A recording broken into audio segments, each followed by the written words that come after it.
Ever feel like no matter how you try to say it, your partner just isn't getting where you're coming from? Ever feel like no matter how you try to say it, your partner just isn't getting where you're coming from?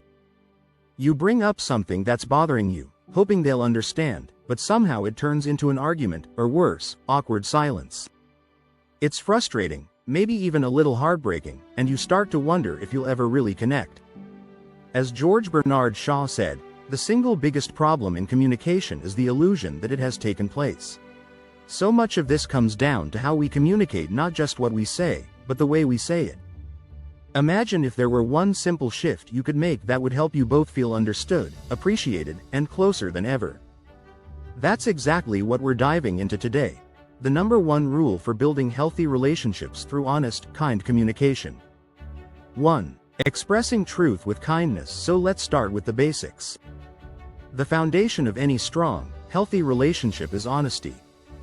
But here's the thing. Honesty without kindness can feel more like an attack than an expression of care. It's about finding a way to say what we actually feel, but in a way that's gentle and easy for our partner to understand. Imagine your partner is late again. You could say, "You're so selfish.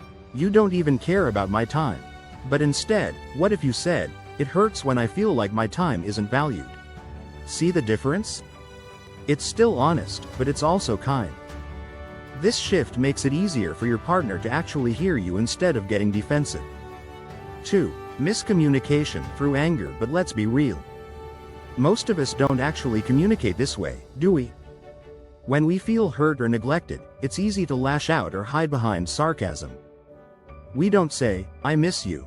Instead, we say, "Fine, do whatever you want," and then wonder why they don't come closer. Or, maybe we're scared of how much we depend on someone, but instead of saying that, we go for something dramatic like, "I hate you." It's a natural reaction. Anger often feels easier than admitting our vulnerabilities. But in the end, this only makes it harder to truly connect. 3. The challenge of true honesty. So why is it so hard to be honest? The truth is, many of us were never taught how to be both truthful and kind in our communication. We live in a world that celebrates being tough, witty, or even blunt, but rarely does it teach us the beauty of communicating with warmth and respect. It's almost like learning a musical instrument or a new sport. This skill requires practice and patience, but once we learn it, the impact on our relationships is powerful. Real, genuine honesty is challenging, but it's worth every bit of the effort. 4. Influence of upbringing. Part of this struggle also comes from how we were raised. Many of us grew up in families where feelings weren't expressed directly. Maybe you had a parent who would say, "Do what you want. I don't care," but what they actually meant was, "I want to be close to you." These kinds of indirect messages shape how we communicate as adults. We might think we're being clear, but we're still speaking in that same indirect language we learned growing up. Breaking free of this takes awareness and a willingness to try a new approach. 5. Transforming statements. One powerful way to start changing our communication is to practice transforming our words. When you're upset, pause for a moment. Notice your first thought or reaction, and then consider how you could rephrase it in a way that's both honest and kind. For example, if you're feeling jealous or left out, instead of saying, "Why do you even need to go out with your friends?" try saying, "I'm feeling a little neglected and would love some quality time together." It might feel awkward at first, but these honest, gentle expressions create so much more understanding and connection. Let's take another example. You might be tempted to say, "I can't stand you right now." But if you dig a little deeper, you might find the real feeling is, "I'm scared of losing you, and it makes me angry." These small transformations can feel vulnerable, but they're the key to creating a safe space where both people feel truly seen and heard. 6. Making a conscious effort. Ultimately, if we want better relationships, it all comes down to making a conscious effort. When we feel triggered, we can try to pause for just a moment and ask ourselves, if I wanted to be honest, kind, and polite, what would I say right now?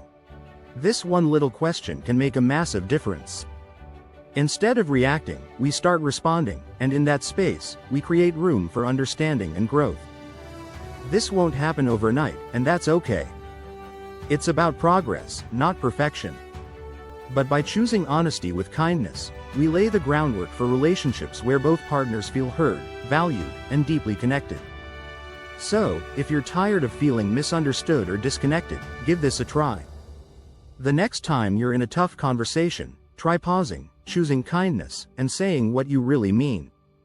It might feel uncomfortable at first, but remember, great relationships are built on these small moments of honesty and care. Because when both people feel safe to be open and vulnerable, that's where real connection begins. Now we are about to end the video. Now it is time to change your life. Write down a comment and say that you want to change your life no matter how difficult it is to change. I will reach each of your comment and feature one of the best comments on our channel. If you want to get a daily dose of unfiltered motivation, subscribe to our channel.